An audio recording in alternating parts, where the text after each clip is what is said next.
Hi, I'm Steve, and you're watching the Patio Heat channel, where we provide visual concepts of infrared heating as well as tips for ideal patio comfort.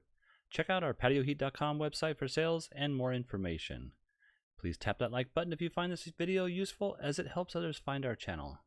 Now let's get heating. Alright, so a request came in regards to, can we put heaters in an application like this? So what they have here is they have these, I'm going to call them drapes, that pull out and cover up the patio to make a nice awning cover.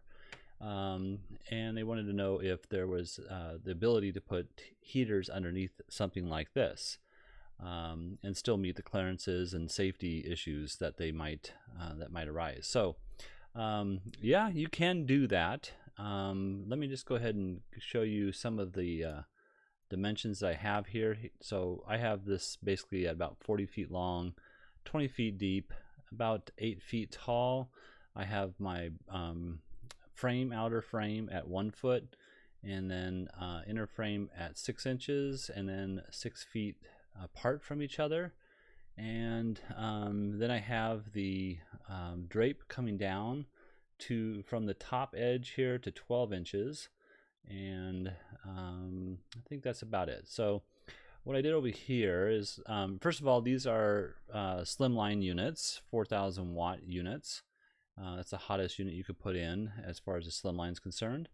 And what I did was I came across and I said, okay, well, if the maximum drape or drop of the fabric is at X, we'll just call it for now, then the only thing I could do is make sure that the bracket itself, or I should say the heater top itself, is at 6 inches of clearance above the heater itself. So let's see if I can show that real quick here. So whoops, sorry, that's the below clearance. So that would be the above clearance. So you can see here I even have maybe well, it looks like I'm right on the money here, but whatever that drop is, we need to make sure that there's 6 inches of clearance from here, the top of the clearance zone, 6 inches to the heater itself, or rather reverse, 6 inches from here up.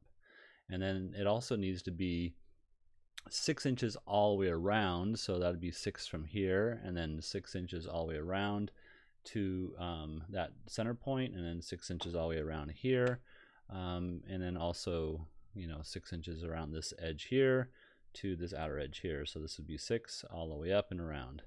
So that's the clearance that we have to meet in order to do something like this. So let's see if there's anything else. So they do make a extended bracket that's 6 inches longer than this, so a total of 12 inches height. And with something like this, I think we're at the difference would be 5 3/8, so a 6-inch bracket would bring it just a little bit lower than it needed to be, if in fact my dimensions are true and correct.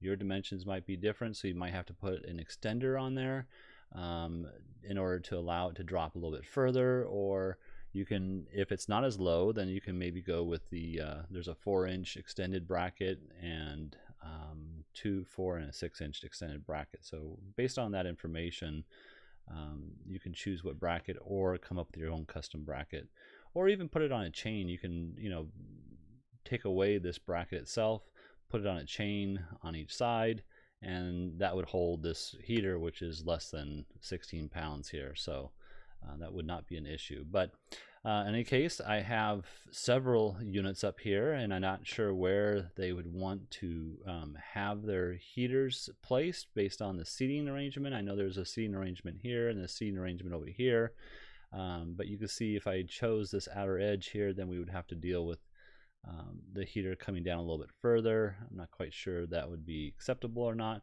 And let's go ahead and just look at the clearances, or excuse me, the footprint of heat, the ray. And you can see I have a nice crossover ray with these 6-foot center to center cross members over here. And obviously, if you chose to eliminate a couple of the units, you would still get good coverage based on where your seating pattern might be.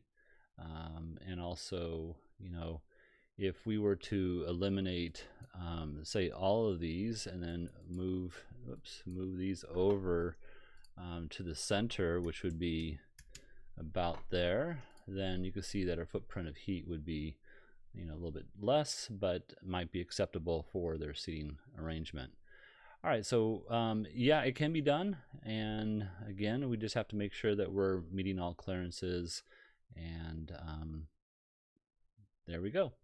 All right, if you're looking for some assistance with your outdoor heating application and you would like us to review your plans, please send your information to designs@patioheat.com. I'm Steve. Thanks very much for watching. Have a great day.